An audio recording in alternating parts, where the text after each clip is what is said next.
This is GabNet, the Great American Broadcast Network, now in its 7th year. Talk like you've never heard it before.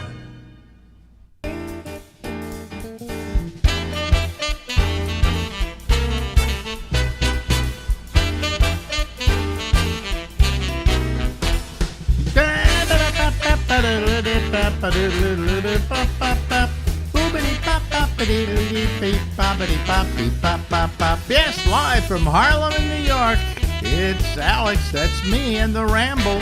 And we go until midnight tonight on the East Coast of the United States of America.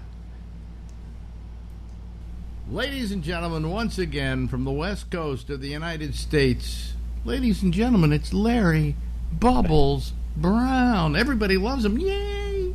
Yeah, yes, I don't know, I guess we're drowning in variant virus out here. I don't know if it's in New York yet or not. Are you? We're drowning in incredible heat here. Although, by the time this is broadcast, maybe the heat will have subsided and COVID will have cured itself in California. Yes, I wish it would go away. I don't think it's ever going to. I'm very kind of worried about it. Yeah. Have you had your shot yet? Just the one, but apparently that's not going to be enough. Right? Well, you've had the one, so go back and get the second when it's time. Which one did you get? No, I got the J&J is only supposed to be one shot. No, okay. Well, it's okay. It's okay. It affords you protection, so that's what matters. But when did you get it? A couple months ago. Oh, really? Oh, you did get it. Okay. See, I'm trying to keep up with who got it and who didn't get it. And I have certain people that I think the world of who just haven't gotten it. Pearl hasn't gotten his yet. Wow, okay. Yeah, well, so I'm making plans for the funeral. And well, let's hope not. Let's hope not, But, I'm one of these people, I learned long ago that I'm a control freak and that I always assume the worst is going to happen. Now, that's my view, yeah. Yeah, that's your view. And what we are is we are control freaks. That what we do is we prepare for the worst, so when it happens, we aren't surprised. Does that make sense? Yeah, and I think that's the way everyone should operate. Spalding Gray told me that because I was having a discussion with him once on the show. He wrote Swimming to Cambodia, in case people don't know what we're talking about. And he didn't swim to Cambodia, by the way. But he did monologues, and he came on my show, and we were talking, and I said, I'm every time I go on a trip, before I go on the trip, I think of everything that could go wrong with the trip, and I let it drive me crazy. And he says, I'm the same way. And he said, you know why we do that? And I said, no. He said, we're control freaks. We want to look for every possible thing that can go wrong, so when it does, it's no surprise to us. Does that make sense? Absolutely. So he told me that, and you would have thought, now that I knew why I did that, I would get over it. No way, didn't get over it. No. Because before if you expect the worst, you're never disappointed. Yeah. Before I go on a vacation, anybody who was going on the vacation with me had to put up with my nuttiness. I was just crazy. I was nuts. And the day before, forget it. I wasn't going. I lost a wallet, or I did something that made life miserable. So you never want to go on a vacation with me, or prepare to go on a vacation with me. Yeah, I've never been. Travel is always a nightmare. Well, if you're going, something. If you're going somewhere you want to go, right? You're going on. Let's say I'm going to Europe. I don't mind spending that time on a plane, because when I get there, I'm going to be there for a couple of weeks. But when I'm going somewhere and it's just overnight, that's just drives me nuts, And that probably would drive you nuts because, do you take airplanes? I forget now. Yeah, I don't have a fear of flying anymore. I have a fear of crashing. It's getting to the airport. It's going to the security lines. The planes are crowded. That's what I hate. It used to be. If I had a private jet, life would be sweet. Well, let's get you rich enough to get a private jet. You have to be more than an opening act, though, for you to have a private jet. The private jet costs, those are, wow, that's a lot of money. Middle act, maybe you can get first class, but, Or a Cessna, I don't know. Hey, I'm coughing today. It's allergies, I think. But, do you remember the time, I love talking about this, that when I was a boy, and when you were a boy, traveling by plane was this exquisite excursion. You got all dressed up for it. Well, people wore suits. People wore suits on the plane. The service was exquisite, right?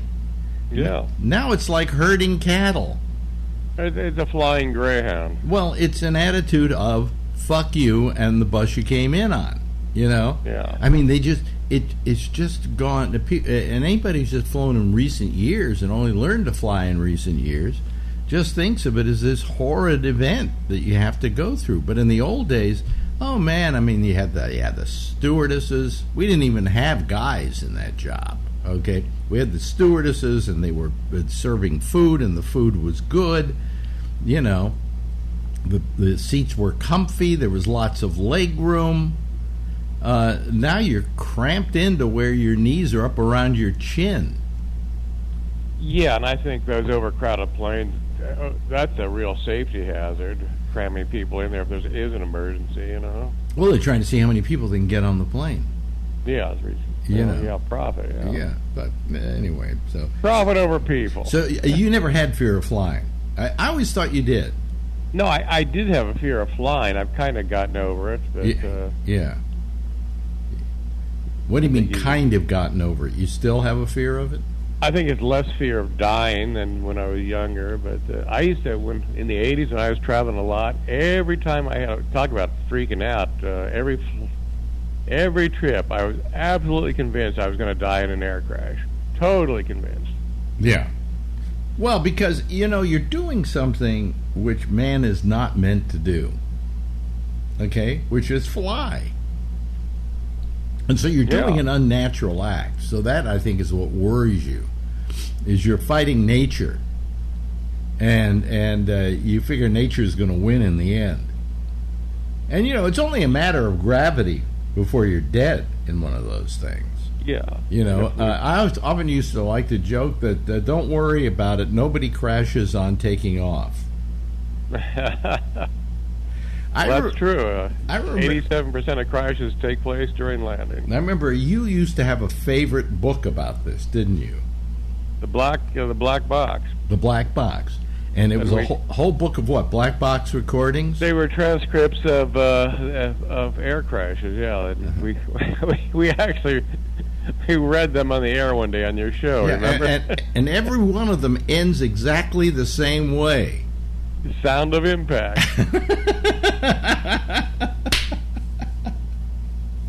Yeah, they were horrifying, but we remember we were acting them out. You be the co-pilot, I'll be the pilot. Okay, well, we were reading the dialogue.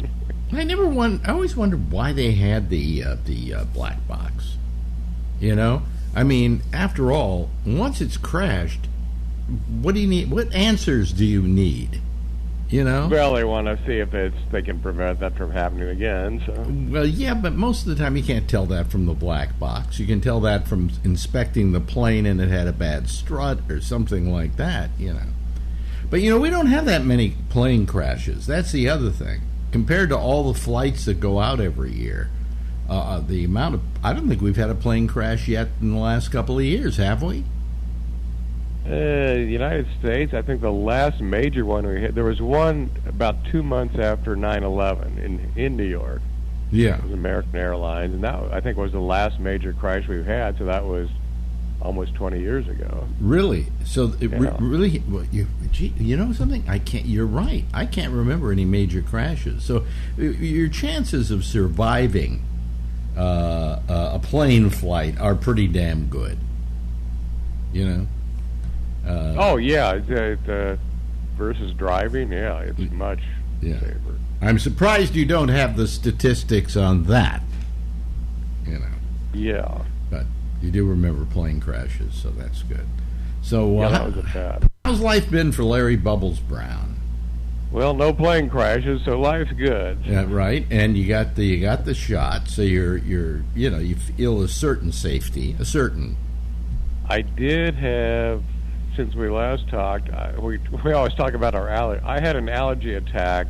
I thought I had COVID. I was on the floor for 2 hours. I couldn't move. I was just so tired. And then I had this, for days, I had this nonstop sneezing, just violent. Wow. I finally got some clarity. That actually stopped it, but that was just, it was not ending. It was crazy. Well, we have some bad allergies going on. And I always am, it's a big deal for me because I've always been highly allergic to pollen and things like that. Your whole life? Yeah, I remember we moved to Marin County, and the acacia trees would come into bloom every year, and you could hear me coming a mile away by my wheeze. Yeah. And it was terrible. I still have it. I mean, I think I have it today. And I've been very tired recently, and I think it's more pollen than anything else.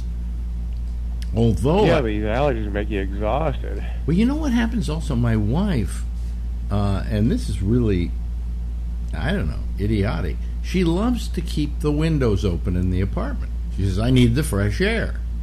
But you know what comes in through those windows? Pollen. Pollen, yeah.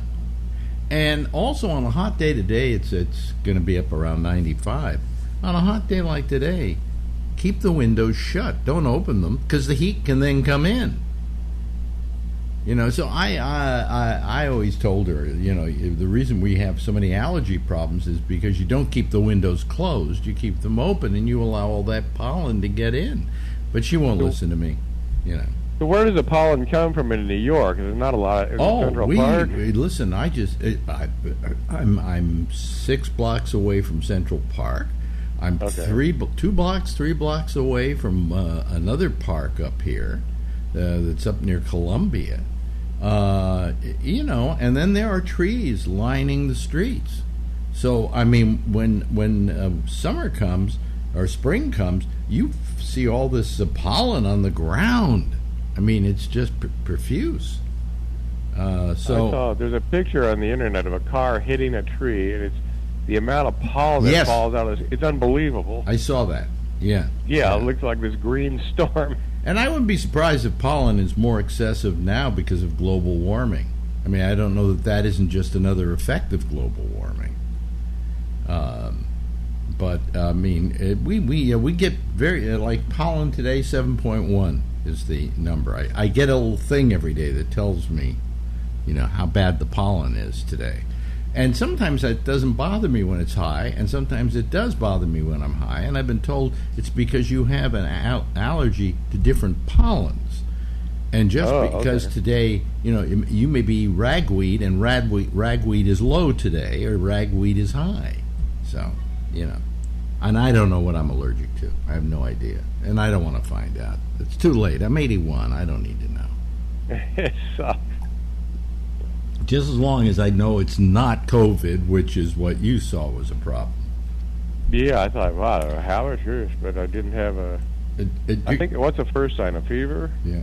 Yes. Well, you know what I do? I've got one of these little guns, fever guns, right? And I took my temperature 20 times a day during COVID. I mean, I thought any little sniffle I had or sneeze I had or whatever, next thing, get me to the hospital, I'm dying, And I talked to a guy last night on the program. Of course, it's many days away from that now, but he got it towards the beginning, and he was in the hospital for 3 months and intubated for 21. Jesus, and really? He said to this day, I mean, this is a year later, he's not over it. He still has effects, memory loss, things like that. So this a disease doesn't just attack you and do what it's going to do and then you get over it. It has long-term effects. It's crazy. It's nuts. Well, that's amazing he survived that. Jesus. Boy, those Chinese really whooped up something in that Wuhan lab, didn't they? Yeah, we got to sue them. I don't believe that crap. I mean, you can't start take a flu or whatever disease and then specifically aim it at your enemy. Without you perhaps getting it as well, because it's spread throughout the whole world.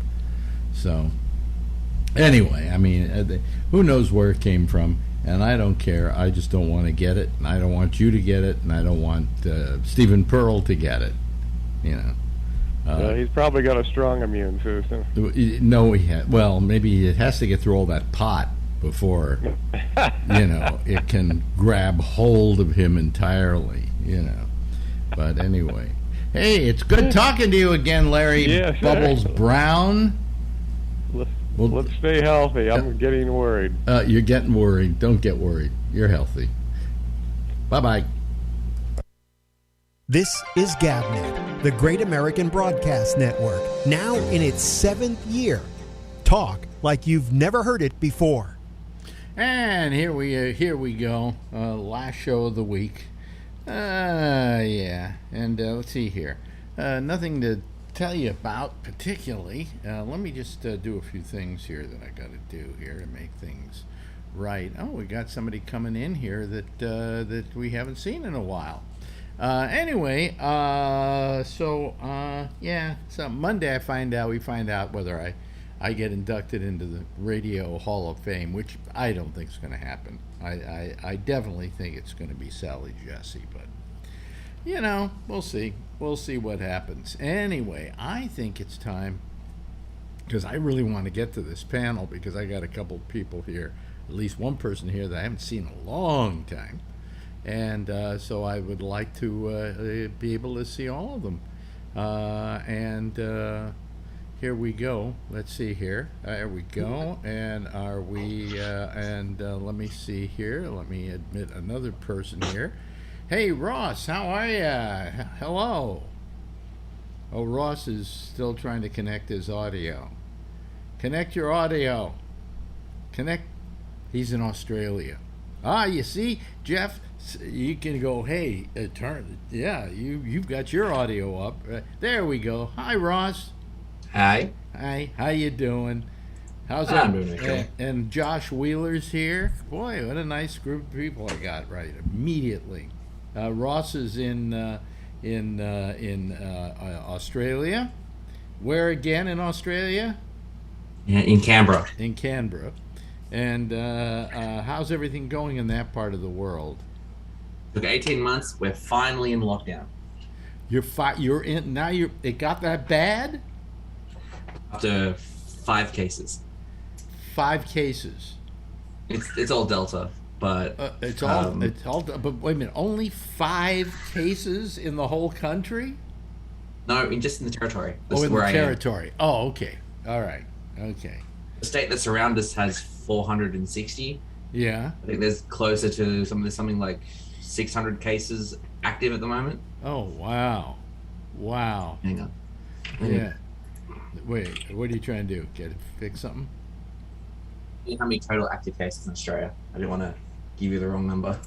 You didn't want to give me the wrong number. How many? Yeah. How well is the whole country doing? We're doing okay. There's apparently 6,000 active cases in the country. All right. And 411 acquired in the last 24 hours. All right. Well, there's a place in the world I don't think that has been affected by this. So, it's kind of sad. Yeah. What did Phil write?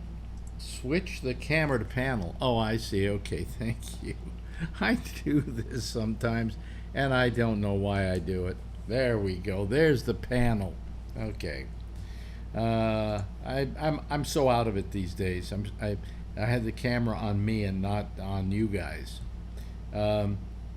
But you can see there that's Ross. You used to use another name, however. Yes. Yeah. Did you prefer to use that name? Yeah, I do. I'm kind of ambivalent at this point. Yeah, because it says Ross Manuel on the thing there, so we'll call you Ross. What the hell? Yeah, that works. So how's married life doing for you? Doing pretty good. It's doing pretty good. Yeah. You seem to have be kind of hesitant in answering that question. No, it's all good. Married life is still pretty good. We've been married for 4 years now. Yeah. Is it getting any easier or is it getting harder? Oh, we'd already been together for like 10 years before that point. Okay. So you knew what to expect. Yeah. Okay, good. And do you have a kid now too? Yeah. One, Marcus, he's 19 months old. Mm-hmm. How's that? We got another one due in a couple of weeks. Oh, really? Yeah. Oh, you little devil, you. Good. That's terrific. That's wonderful. Well, congratulations. Thank you. Hello, Josh Wheeler. How are you this evening? Doing good. How you doing? Good. Anything on your mind you want to talk about? I don't know. You know, the big story outside of the normal stuff is, everybody's talking about this deal in Afghanistan, troop withdrawal. I think that's turned into a Cluster. kind of a mess. A little bit of a shame, but well, we knew that was going to happen, didn't we? Well, yeah. I mean, I think it's been a little bit more serious than maybe some people thought it would be. Or I don't know, maybe they actually did know it was going to be like that, and they didn't tell anybody, they didn't care. But I think it's been faster than people thought, and it's been to a larger degree than people thought. I mean, I don't know. It's basically, if it's going to turn out like this, then we should have just done it. Well, I mean, 10 years ago, I guess. Yeah, it didn't. I think this was going to happen at any time we got out of there. But I think so too. But how long do we stay in there? Well, yeah. Well, I mean, we say we're done, but I don't think he's going to change. I don't think President Biden's going to change his mind about that. Yeah. At least it doesn't appear so. I think we're going to leave and we're going to be done. I know they sent some troops back in basically to just help evacuate the embassy and stuff like that. But it looks like we're done. We're going to leave, and you know what I don't get? These people, the Taliban, are so terrible. I mean, they're going into villages now and just killing people. Right. Well, that's what they do. That's what they do. You would think that people that were this evil and this horrible, there'd be an uprising against them, but nobody seems to rise up against them. Well, I mean, I think that's, the point that I was going to get to was that's the thing is, I mean, we were either going to have to stay forever or do what we're going to do. I mean, look, if the Afghan people want the Taliban out of Afghanistan, they're going to have to do it themselves. I mean, I don't know. Yeah. I mean that's a harsh statement because that's going to be bad for a lot of people. I mean, they're going to do a lot of damage. Yep. Even if they get defeated, but we apparently defeated them, a decade ago. Remember, Yeah. But apparently we didn't. Well, so they're never going to be eradicated there until it's done from the ground up. The Afghans are. Well, the point is that they are a religious entity, and Right. and those people are crazy, Yeah.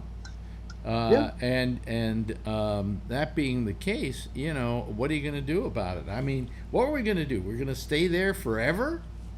The issue is the Taliban isn't so much a religious entity as they're a political entity. But they're religious too. The basis of how they feel about things is religious. I mean, I was talking to my boss, who was the former ambassador to Afghanistan. Yeah. And he's saying it's like you can't. The problem with the Taliban is there are moderate Republicans and extreme Republicans and moderate Democrats and extreme Democrats. Yeah. There are moderate Taliban and extreme Taliban, and the problem is that from the Western world, this counterinsurgency campaign that we looked at for Afghanistan it was exactly the same problems that we looked at in Vietnam. Is we saw these things as a military operation, but a counterinsurgency is a political issue with a military component. And the problem is that while it's great for us to come in and get rid of the Taliban, we didn't actually. It took a long time for us to realize what did the locals actually want. Like, a lot of time we'll come in, it's like, okay, we're going to build you some infrastructure, we'll build you rain irrigation or whatever, and they're like, we don't want that, we don't need that, and if the local fighters see us with that, they're going to kill us.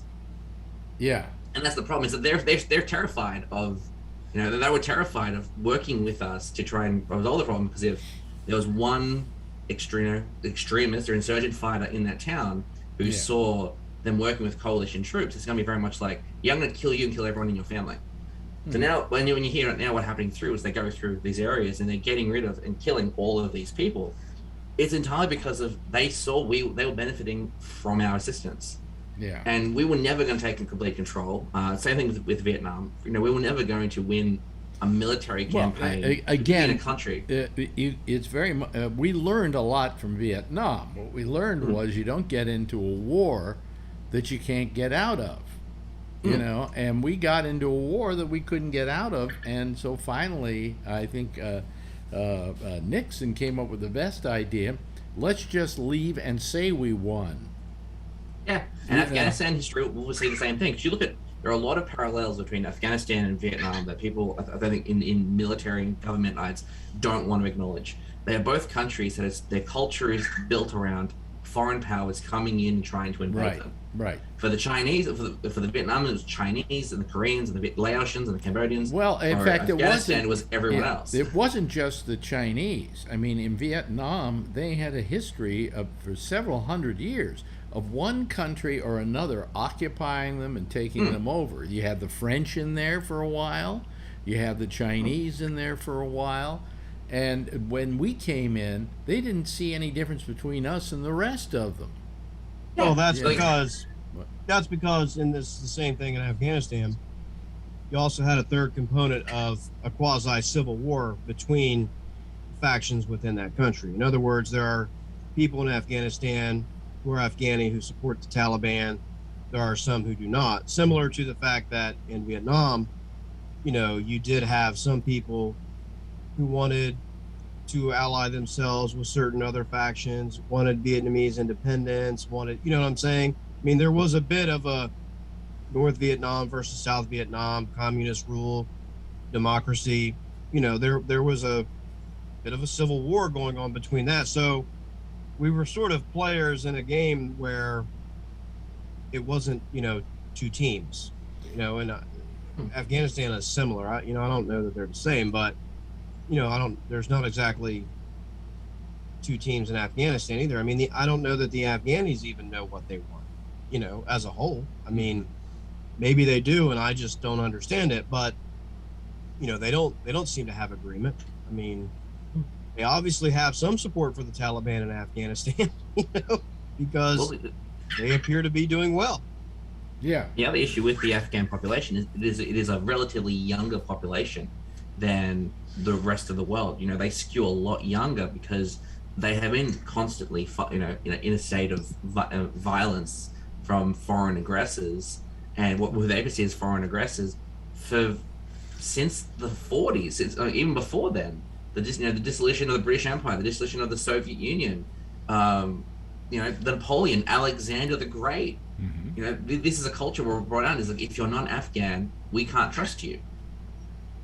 And we can't fix that problem unless we had to empower the Afghans to want to change. But I think the overriding response we did, and we did it in Iraq as well, was we can't trust the locals. So we're going to force them all have to work together. The Afghan National Army, they were grabbing people from all over the place, and you end up with like, yeah, great. I'm a Sunni and I'm up from Kandahar. Why am I in Uruzgan province? I have no connection here. It'd be like, in the United States, it's like, oh yeah, you're from Massachusetts, great. You're going to Kentucky and you're going to do peacekeeping operations there, but you have zero connection to the country there, and you have no connection to any of the local customs. You don't even speak the same language. Well, is it a certain naive quality on our part that we think that we go in and we help people and immediately they're going to warm themselves to us? and think we're wonderful, and we're really not. They just figure they were trying to buy them off. Yeah. There's a certain, cultural and racial bias associated with that too. Like that works in Europe because we all have a shared heritage.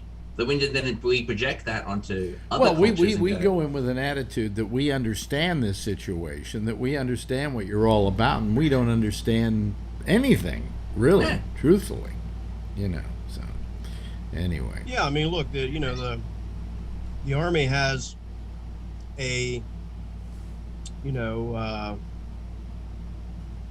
handbook basically for guerrilla warfare and these types of things, and I've read it. We were made to read it to for military historian training and stuff like that. And I mean, they have a lot of great ideas and a lot of grip on it, but the problem with it is counterinsurgency is it's all different. I mean, it's there's no two that are the same. It's not traditional warfare. I mean, it's no different than it's like the French and Indian War, for example, here in North America, when you have, dozens of different tribes of American Indians all choosing different sides, a totally new type of warfare that, I'm just saying all these complicated factors. The thing that bothers me with all of this is that for the women in that country, it's back to burqas again. Well, it's going to be terrible. It's back to not being taught in schools, and it's going to be back to the kind of sexist Islamic ideology, at least of that part of the world, that is going to make it horrible for women. And for the last, 10 years, 15 years, 20 years we've been there, right? At least they've known a certain semblance of order that way. They've gotten educated. They've gotten to be themselves. The burqas kind of went out of style, and now here we are again. Right, because we've propped up, a false sense of security that they could have. But the basis for it apparently, was never really there. I mean, it's like. It's like Reconstruction here, that collapsed as soon as we pulled the troops out of the South, right? I mean, it's a very similar set of circumstances, and you're going to probably see a really similar result. And now we only managed to solve the problems from the failures of Reconstruction after decades and a lot more bloodshed. But it had to come from within, right? No one came here and helped us solve those problems. Tens of thousands of blacks in this country, had to have these ground up movements. So, I mean, I'm not equating any of this. I'm just saying there are things, that can kind of teach you lessons from it. And I just see it, kind of in a similar light, and I don't know what's going to happen, but it's going to be ugly for a while. That's for sure. Yeah. It's going to be very ugly. By the way, we've been joined by someone else who we don't see all that often. Patrick Blazik is with us. Hello, Patrick. Hi. Hi.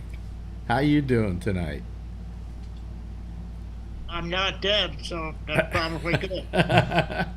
You're not. You're above room temperature, right? Yeah. Have you been paying attention at all to this whole thing going on in Afghanistan, or is it not something that floats your boat? Yeah. I mean, I think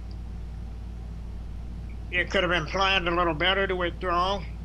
But I mean, I've been of the opinion for years that how long were we going to be there? Yeah. But at the same time, I don't know that full withdrawal is the way to go, because we always knew the Taliban could retake as well as ISIS and reestablish a caliphate. So, I've always thought this small contingency that we've had there now, the last several years, a couple of hundred troops on an air base, I think was a smart thing and would still be a smart thing to do. But I'm not the president, so. Well, no, you're not. But I mean, how would you have done it? I mean, what I just said. I would leave several hundred troops there. Yeah. I mean, they had the air base there.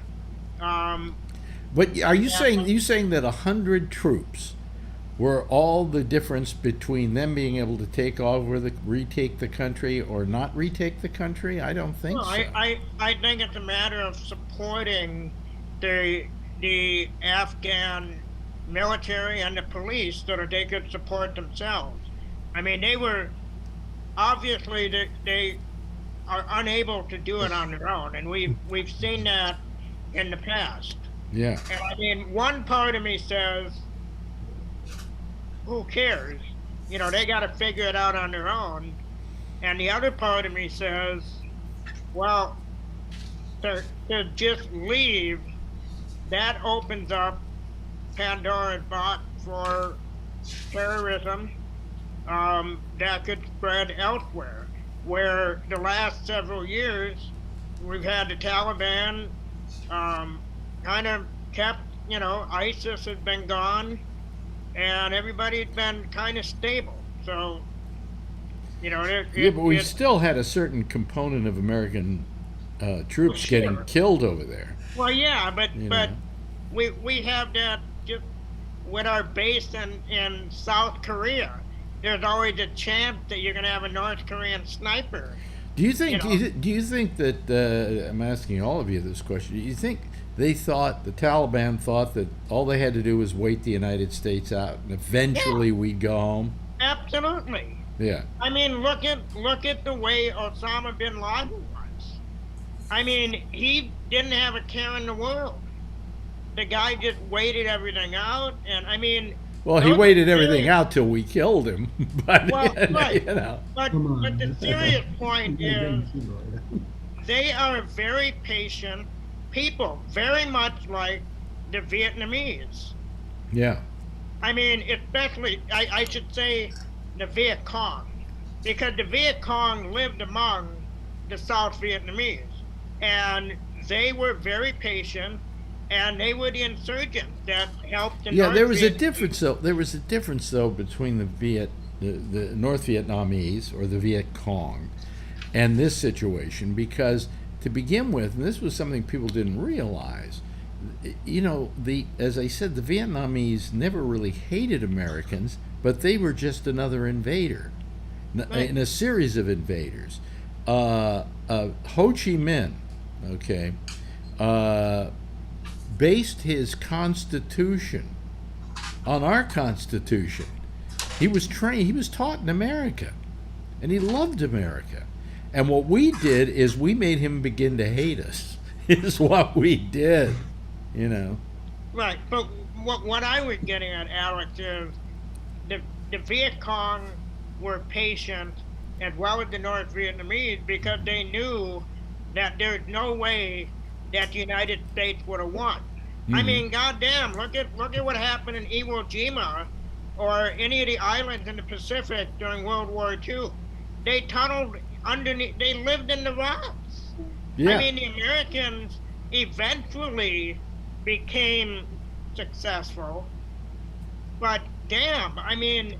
Well, the reason we couldn't win in Vietnam was because it wasn't our kind of war to fight. We didn't know how to fight that kind of war. Well, right, but that's also patience. Yeah. These people have dealt with the French, they've dealt with the Chinese, they've dealt with all sorts of people, and they've won. The Americans were just another one, and all we got to do is our guerrilla warfare and wait them out, and they'll get the fuck out too. And guess what happened? We got out. Same with the Taliban. How about you, Kevin? How you feeling about this? Well, we got ourselves into it. We got to get ourselves out of it somehow. Yeah. That's the whole problem. I think it's not going to be easy, and you know. Yeah. I think we approached this the wrong way. Like, we probably should have gone into Afghanistan and Iraq and treated it like a peacekeeping operation, not a military one. So send our troops in there, coalition troops, and like we did like what we did with Cambodia after the fall of the Khmer Rouge, and what the UN did in East Timor is go in there and go in there and look at it diplomatically, not militarily, and going, what do you need to empower yourselves to get rid of the Taliban? What do you need to improve your infrastructure, to improve the experiences of women in your country? What do you need? And let us give it to you, not us walking there going, cool, we've kicked out the government, we've disbanded the army, great. We made in Iraq, we made every mistake you could possibly make. We had an ambassador over there who completely got rid of the whole army. And then they went home, but they took their guns with them, okay? And that's what became the basis for the caliphate. A lot of them wound up in prison, in jails, in prison camps. And in those prison camps, they just kind of talked to each other, and here's what we're going to do when we get out of here. And we got all our guns, and this is what we're going to do.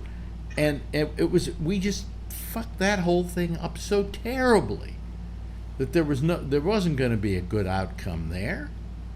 But it also seems like these people don't want to fight for their country either. Well, they seem like a bunch of people that want to sit around and wait for somebody to come help them. Well, do they agree? My question is, go in and help them. Yeah. They'll stand behind those people, like us, until we start leaving, and then they're run like little pussies. Well, no, I just wonder what. The issue with that one really comes down to after the fall of the dissolution of the Ottoman Empire in 1918, when France and Britain just carved up in the Middle East, and they were building lines everywhere saying, this is one country, this is another country, this is another country. No regard to the local ethnic tribes. So this is the reason why we've got this sectarian violence in Iraq and Afghanistan. It's because you've got Sunnis and Shiites and all these other groups forced to have to work with each other, when in the past, they didn't have to. Well, does Iran have the same problem, or are they just one sect and that's it? They are predominantly one sect, but they've got a similar problem. They also have a very militant. They're no different than the Taliban. They're a very militant government, but they also had an uprising from within. I feel like they have some division, but their majority is extremely militant and has just been able to maybe. Well, the Shia and the Sunni never got along, But they've also built their military, and what has Afghanistan done with us sitting there? What have they done to build their military? Anything? What have we allowed them to do? That's probably that's the bigger problem. I mean, I've spoken to a number of Afghan vets, who were part of the training program, and they're like, they're underpaid. They're not paid well enough because a lot of Afghans' money comes from the drug trade, which we've stopped. And so basically we go like, cool. And also we're forcing people who don't even speak the same language to fight with each other, because there's 16 recognized languages in Afghanistan, and so they don't all speak Arabic. Some of them speak Pashto. Some of them speak what's the other one? Urdu. Some of them speak Arabic. Some of them speak Hindi. It's one of those things and it basically forced them all together. We've disbanded all of their senior military command and then retrained them, instead of going, oh, hang on, you guys already know how to control the army. You guys already have an army. Let's instruct your officers and instruct your NCOs on how to, better, help your communities. Now, we'll send you all home and then we'll just find whoever. And the problem is that with these NCOs, great, you got someone who speaks Pashto, great. You're in charge of a group who speaks Arabic. Who comes from a completely different tribe, from a completely different region of the country, and you're paid not lower than what the Taliban pays you. So why do you want to fight for the country? Let me ask you this, Ross. You seem to know a lot about this.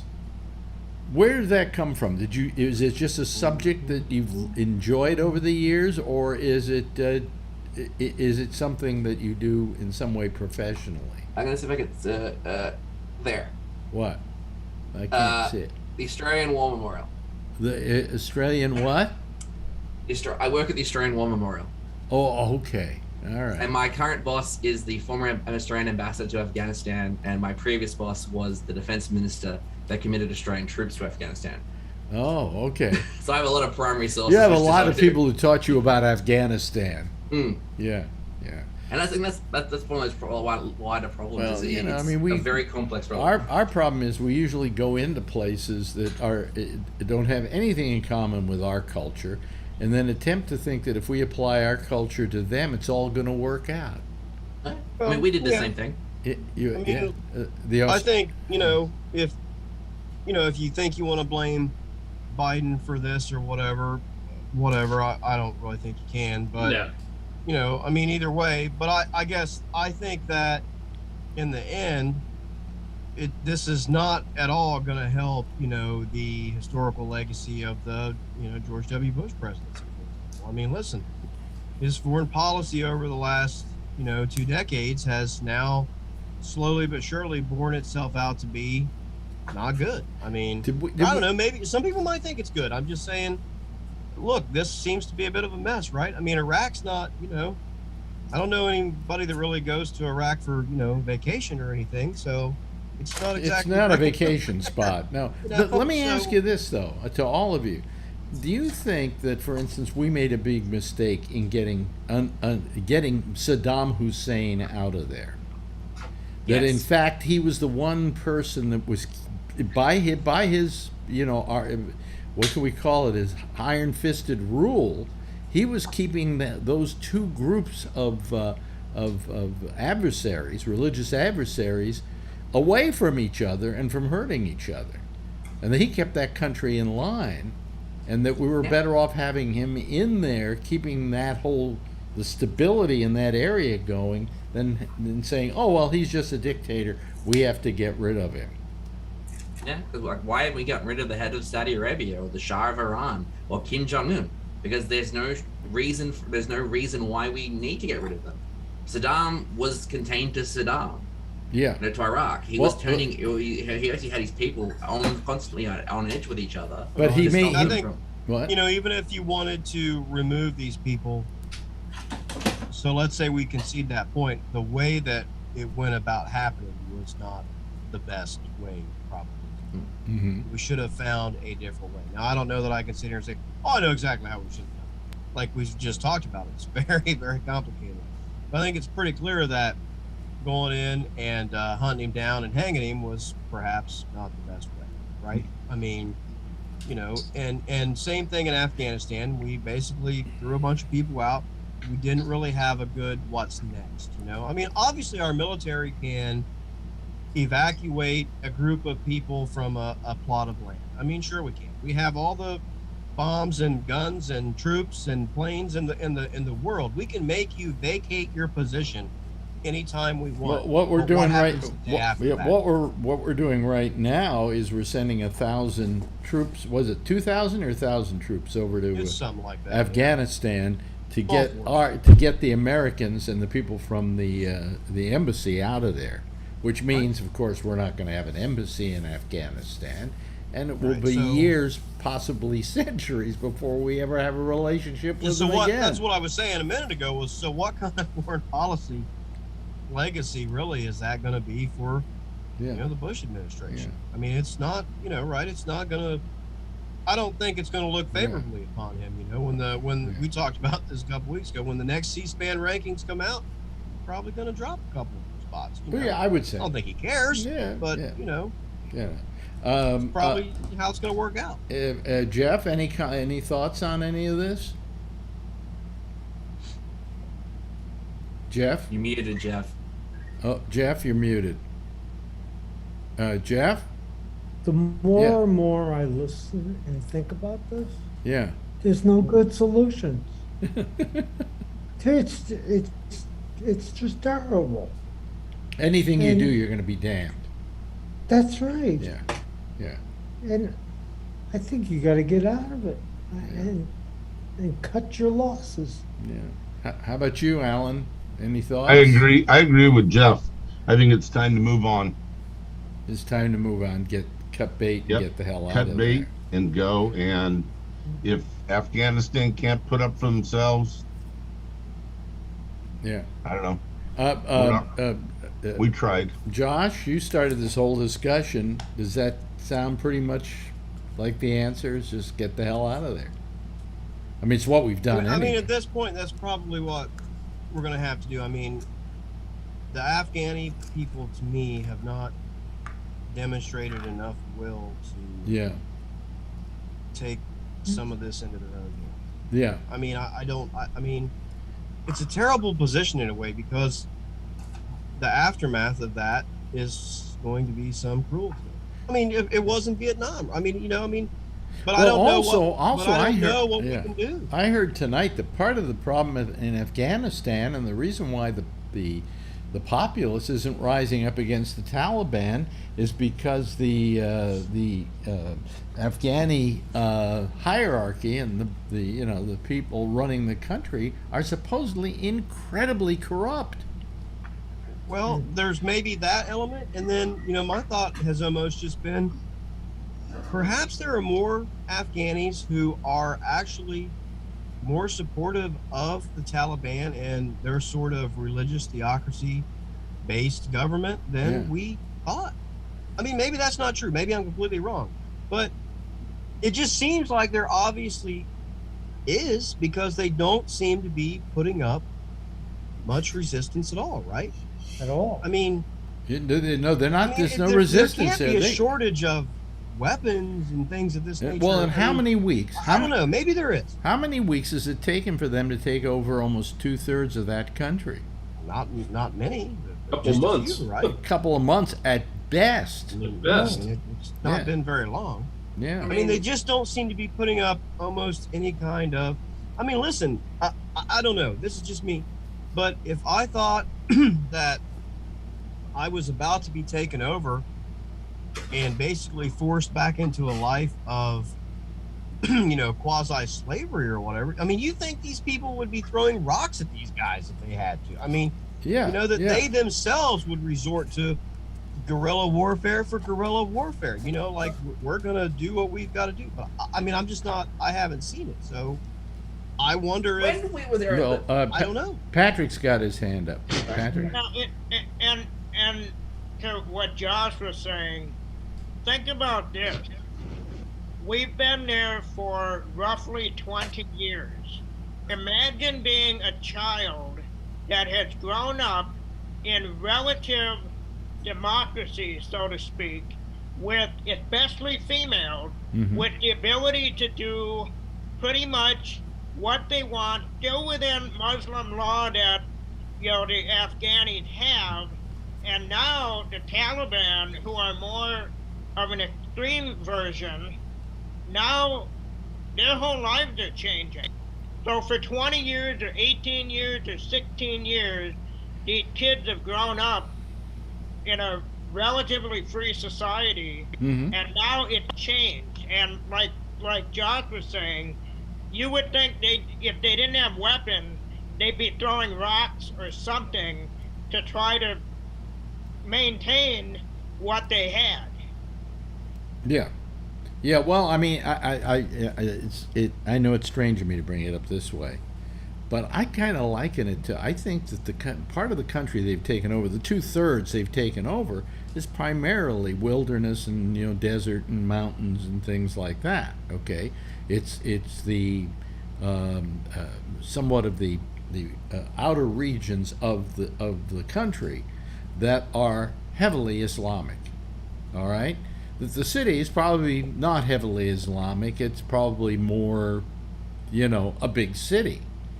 But because of that, I kind of looked like it's why Trump was so popular in certain states in the South, and people accepted that, and without question. And so I think the problem is the people that they've so far conquered, or the areas they've conquered, are areas that probably were very positive towards them for the most part. Does that make sense? Yes, Ross? Yeah.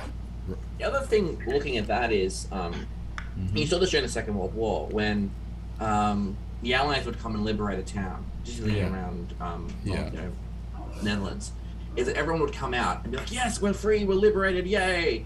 But the Allies were seen to pay for defeat. All those flags disappeared. Yeah. So I don't think it's very much a case of that the Afghans aren't fighting, because there are accounts of the Afghan National Army putting up ridiculous amounts of pressure against the Taliban forces.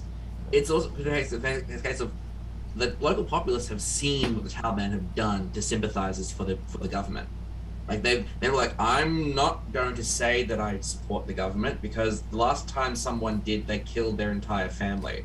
So I'm not going to. But no, look at the end, maybe 10, 15 years, we might look at it and they'll say, oh, they're those 20-year-olds, who are now growing up, realizing, remember when it was really good when all the coalition was here? Yeah, let's get that back. Yeah. It won't happen right away, but it might happen. But it could it be that the reason they're so effective is pure fear.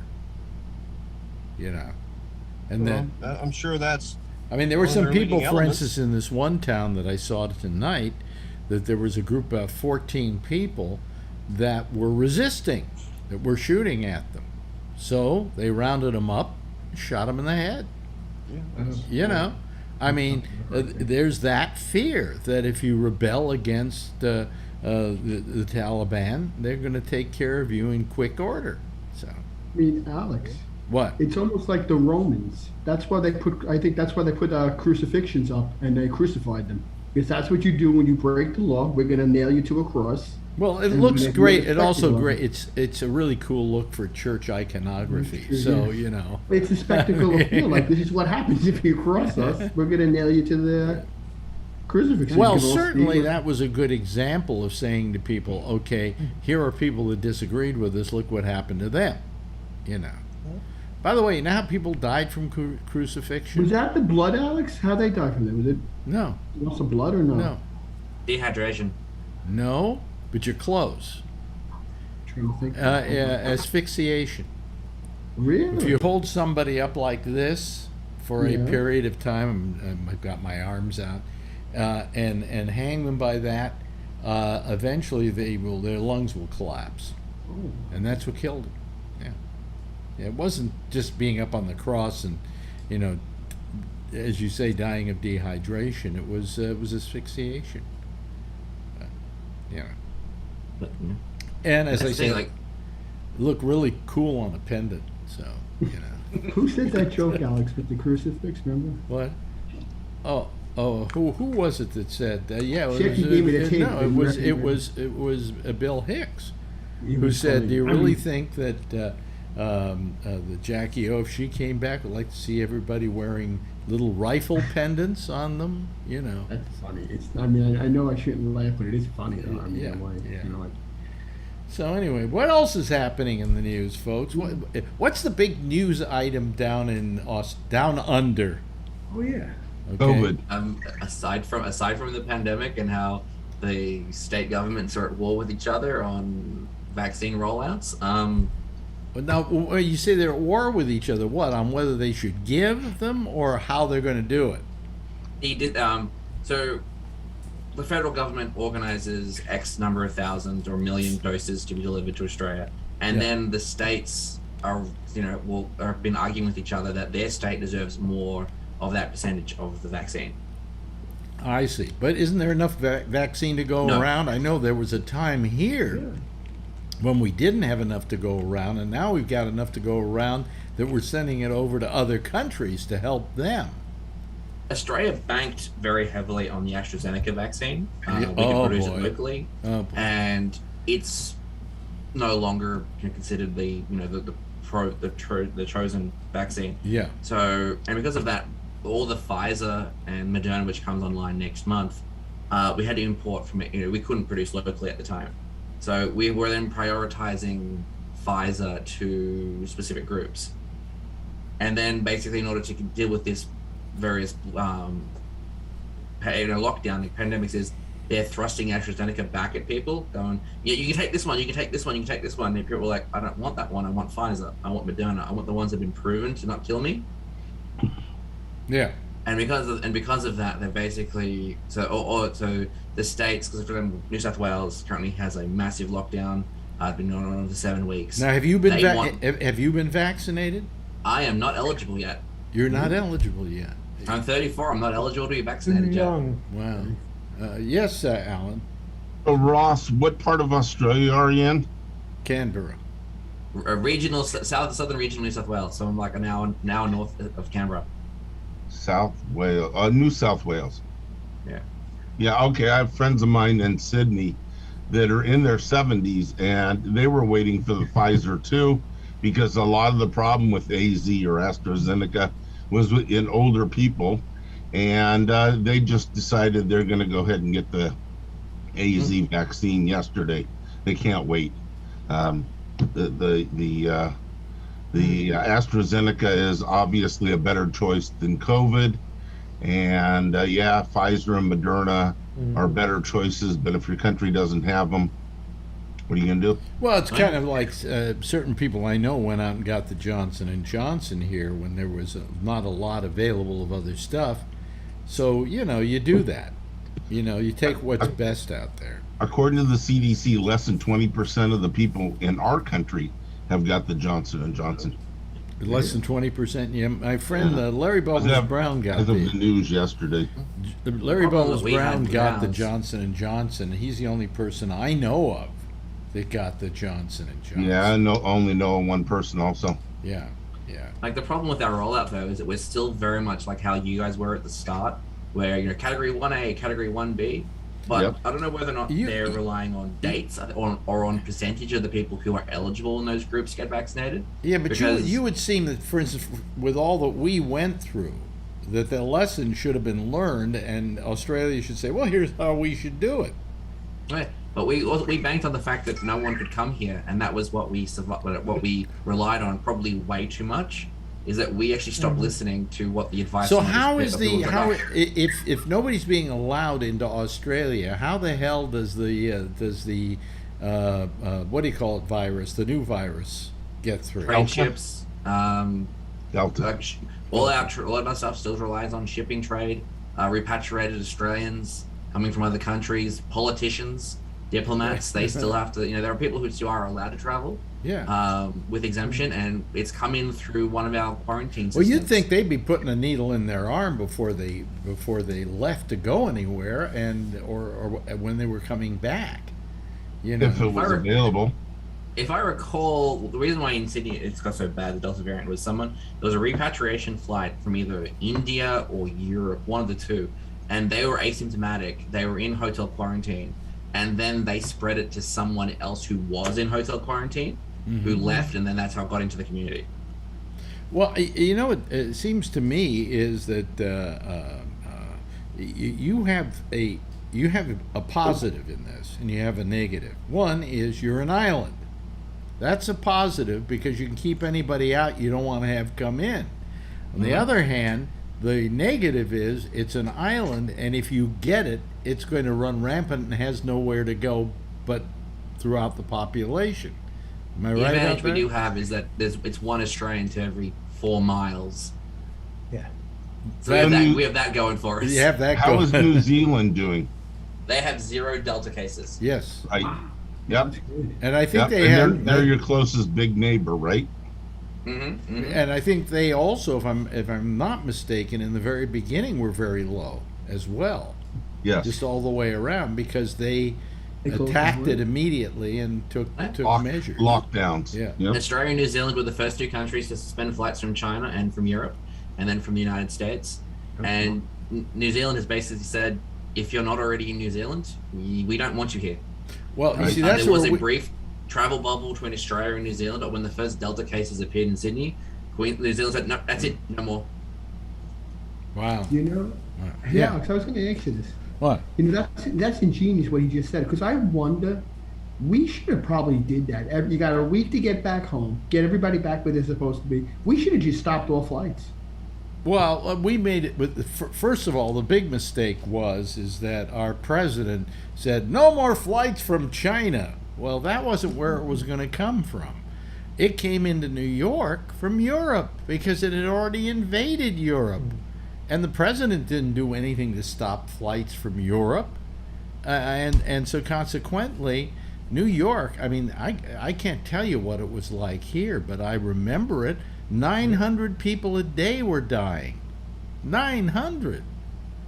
We haven't seen anything like that since, But all these other countries stop people from coming in. We should have just locked down the states, but you got to get back in once, give it a 2-week period, whatever it would have been. Well, the problem was, Tony, that we didn't have. You got to remember, during all this, we didn't have a vaccine, And so once you got people back in here, yeah, they're here, but they may have already gotten it. There's no way to kind of prevent them from coming down with it. No, you still would have spread it, but still having the flights going back and forth, it would have stopped people from Well, traveling.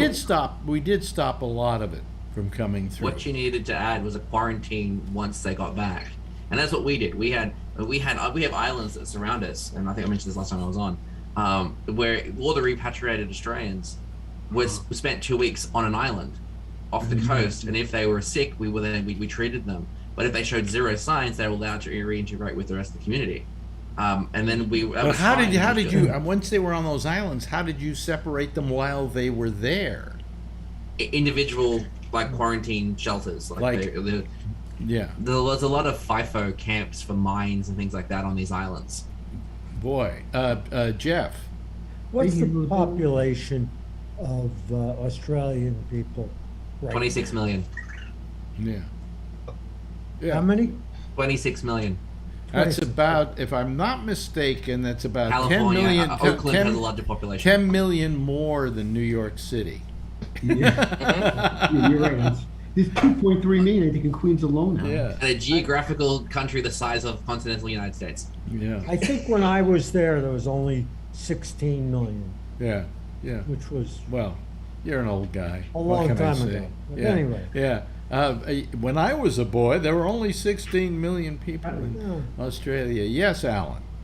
Well, one thing that's in consideration here that they haven't got up to speed in Australia yet is the people that are getting very sick are not dying like they were last year because we've learned how to treat some of them. A lot of people don't need to be intubated because they've learned how to do what they call high flow oxygen masks. Monoclonal antibodies are big here. Dexamethasone is big here. What's the you mentioned it the other day? I can't think of the name of the Remdesivir. Remdesivir. Yeah. Yeah, and so we're using a lot of those in the really sick people, and they're coming out of the hospital. Yeah. Not all, but Ramble owns a lot of that Remdesivir stock. Oh well, yeah. What a loser! Sadly, the Australians who are dying now are elderly who don't want to get vaccinated, and they're staying at home because they're from ethnically diverse groups who have a mistrust of government officials, and a lot of them are from refugees. They're called Republicans here. So what happens is that they will get sick and they will stay at home, and then they will die at home. I got to disagree with Alan. They're not called Republicans. They're called politicians. Okay. Well, a lot of people that. I'm sick and tired of throwing everything at the feet of the Republicans when I see that the Democrats are really fucked up too. You know. Am I right or wrong on that one, Kevin? Would you agree or disagree with me? That it's all politicians. I think you're fine. You're muted, Kevin. Is he? Yes. Yeah. Oh yeah, I'm sorry. Yeah. I didn't catch all that. I'm sorry. No, we were just saying that he said, well, here we call them Republicans and it's Republicans, blah, blah, blah. And I said, it's just politicians. It's not Republican. The Democrats are, if you look at them, just as terrible. Yeah, it doesn't matter. Yeah. Yeah. And I'm sure, Patrick, you probably agree with my statement, right? You know it. Yeah. It doesn't matter. It's Democrats will make it look that way, but it's not that way. Yeah. No, I mean Democrats. I mean, especially Democrats are they love to make it look like they're holier than thou, which they are not. And in the process, they eat their own, which we saw exercised in the last couple of weeks. By the way, did you see that Andrew Cuomo? I don't. And by the way, I am referred now because I defended Mario Cuomo as a Cuomo-sexual. What? So, but the point is that Cuomo, they're not going to impeach him. Oh. So he can be New York's next city mayor. Oh, he could be the next mayor, or I hope he goes out for Schumer's spot. I hope he or Kirsten Gillibrand. I think both those people should be, Yeah. So. Or maybe Marjorie Taylor Greene, Yeah. You're familiar with this situation, aren't you, Ross, or are you not, of our governor here in New York? I am aware of enough to say that what we hear about it, we have like a very small amount that we hear to America. Yeah. I am aware of it, and I thought he resigned. He did resign. Yeah. That's about as far as Australia is concerned. That's all that we need. That's all that matters. He resigned, and that was it. But you know the whole controversy that exists. Yeah. Okay. What was your take on it, Josh? Now that they're not going to impeach him. Oh, did you say me? Yeah. I mean, that's probably the right thing to do. I mean, look, he's, he got himself into that mess, and now he's going to resign. Mm-hmm. Going to get a new governor. You're going to get a clean break. Yeah. I mean, impeaching him is probably not going to accomplish a lot. I mean, if they really feel that strongly that, he should never be able to hold office, they can pursue that avenue, but I don't really know that it's necessary. I mean, I think the voters should still have some good sense in that. I mean, right. I think really you should reserve that maybe for some, serious felonies, crimes, things of that nature. And like you said, he's never really been accused of, beating a woman over the head and holding her down and, raping her. I mean, and again, don't everybody get fucking crazy. I didn't say, well, all I did was grab her tits, so, it's okay. I'm just saying, do they want to spend a lot of time? Well, I mean, he's out. They got what they wanted. I mean, maybe sometimes we should move on instead of always trying to make it. Well, yeah, I wish people would move on, but I think what has bothered me the greatest in all of this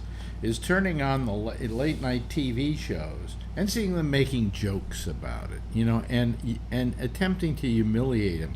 Hey, everything he went through was humiliating enough as it was, and he resigned. Let him just go. I mean, that's kind of what I'm saying is it's... Yeah. Look, I never really was a big supporter of him. I mean, and those things. So I didn't defend him or anything like that. So I'm not like sticking up for him or anything. Listen, I wasn't a big defender of him. So he lost. They won. But I wasn't a big defender of him.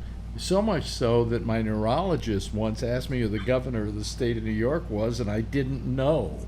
Okay? That's how much I cared about Andrew Cuomo.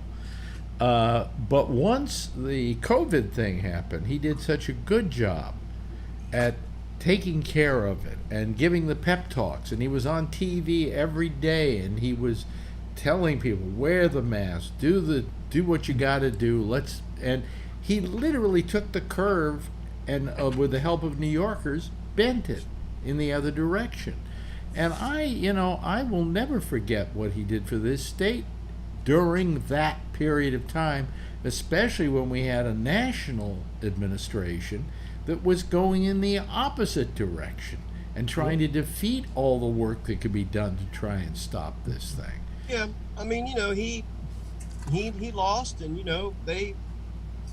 I don't know if I should say they. I mean, a lot of groups that were pretty hell-bent against him, they got what they wanted. He resigned. I mean, I think that more and more politicians who do this are starting to slowly get held, more accountable. But it is slowly, because there are still some who refuse, to leave, and people are not forcing them out. So that's the cost of our democracy here, is people like Matt Gaetz, people like Donald Trump can be accused of just as bad as what Cuomo did, or perhaps worse.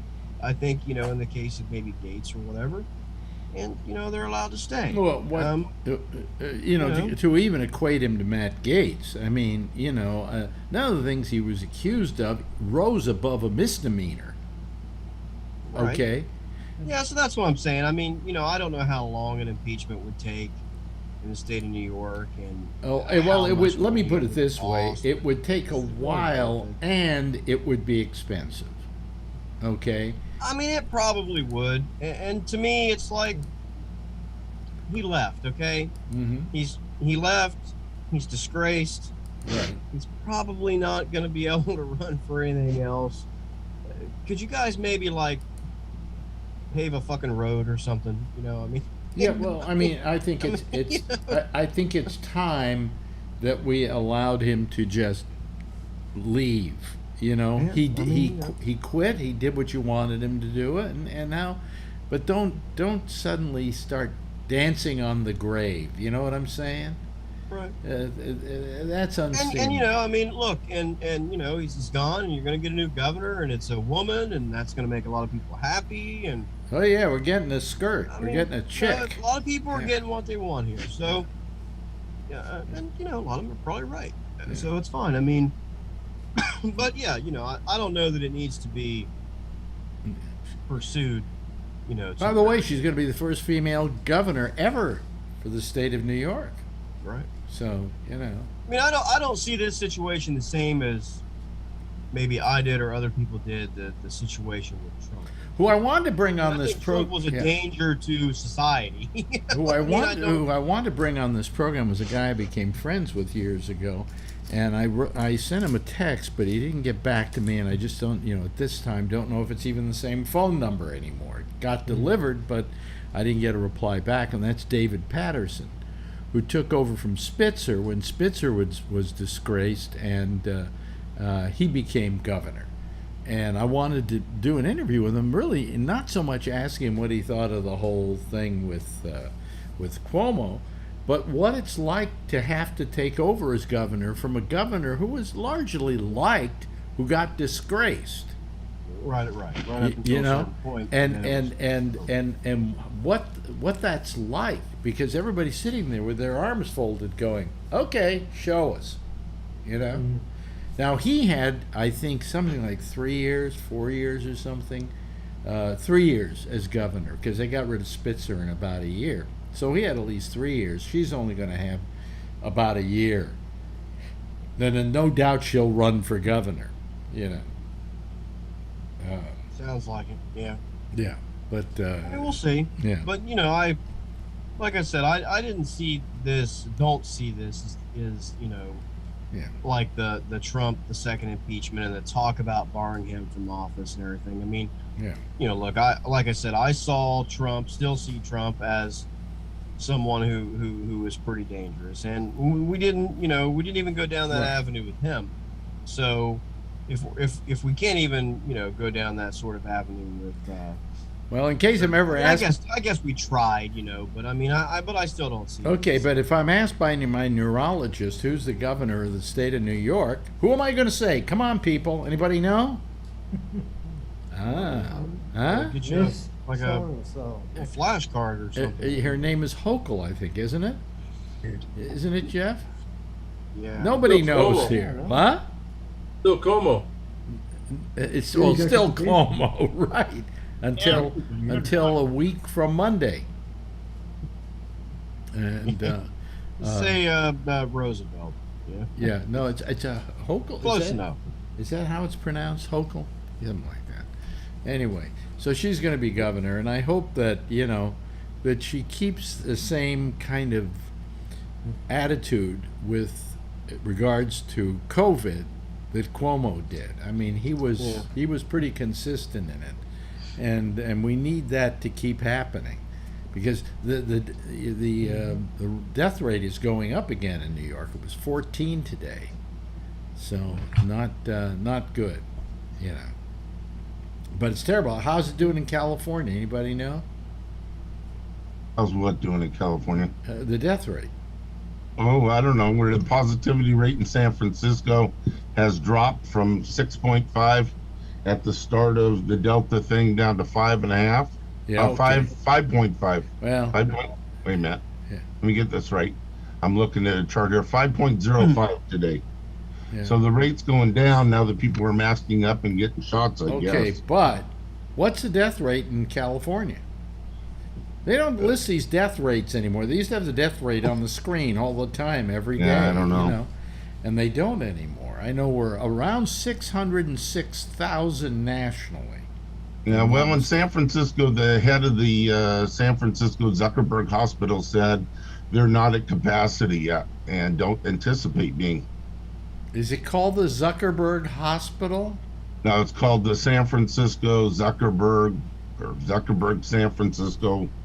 SF General, yeah. SF General, yeah, it's SF General, but it's got Zuckerberg's name. Zuckerberg's name on it. Oh, yeah. Really? Oh. Well, he put 150 million into it or something like that. Yeah, but you could have the taste not to put your name on it.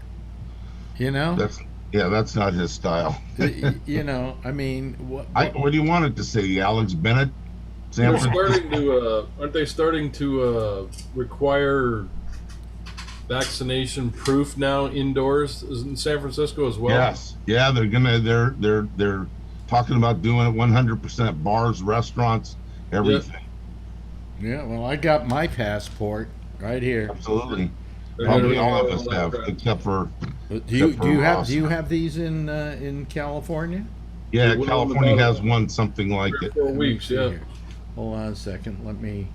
Well, if you go to the California website, California Department of Health, you can get a pass like that. Yep. Yeah. And I've got one. It sounds like. You know where you can't get one? Florida. You know where else? Don't need it. Texas. Don't need it. Why don't we need it, Kevin? Don't need it. Texas. You don't need shit. Yeah. It's against the law.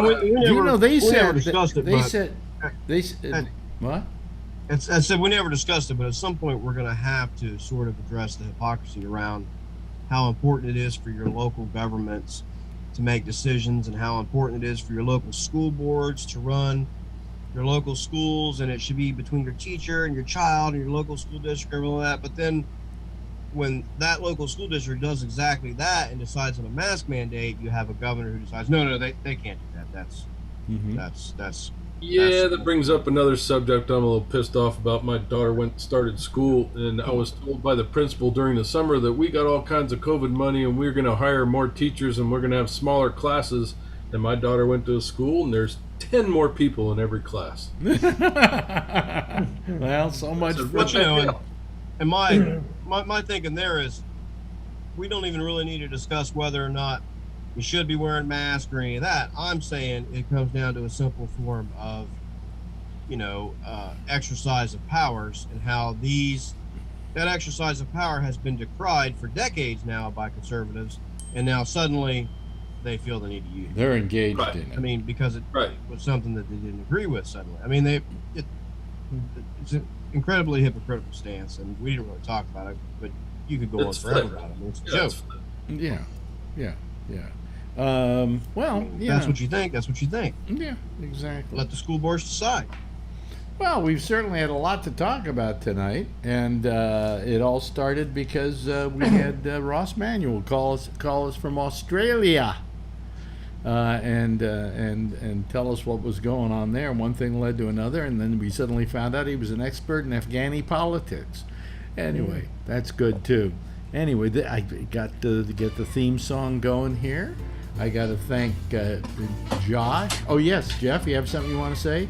I'm going to be in Massachusetts for the whole week. Oh, really? Hope I can survive. Okay. When? Next week, I guess. Oh, next week. Yeah. That's okay. Well, try to call us from there. I will. Okay. Josh, thank you so much for calling. I really appreciate it. And Ross, please do it more often. I know it's a time change over there and it's a little difficult, but when you get a chance, we love hearing from you, okay? Much appreciated. Jeff, thank you. Thank you, Tony. Thank you to our good friend Patrick Blazek and to Kevin. I'll see you guys tomorrow night. And this is a little private thing we do. And, of course, Alan, thank you. Everybody, give a big wave goodbye, and I'll give a big wave goodbye at you, okay? There they go, folks. That's our citizen panel. And they're gone. And we'll be back again, let's see here, on Monday at 4 o'clock with a little pop-up show that we do, which is kind of fun and nice, okay? Jack Bishop is next with The Intersection, and he will be here, and he'll be taking your calls on Skype at Gabnet Live. I'll be back again at this time next Tuesday at 10:30 Eastern Time. Same station in life. And in the meantime, as always, if you see her, tell her I love her. And please, get vaccinated, okay? Bye.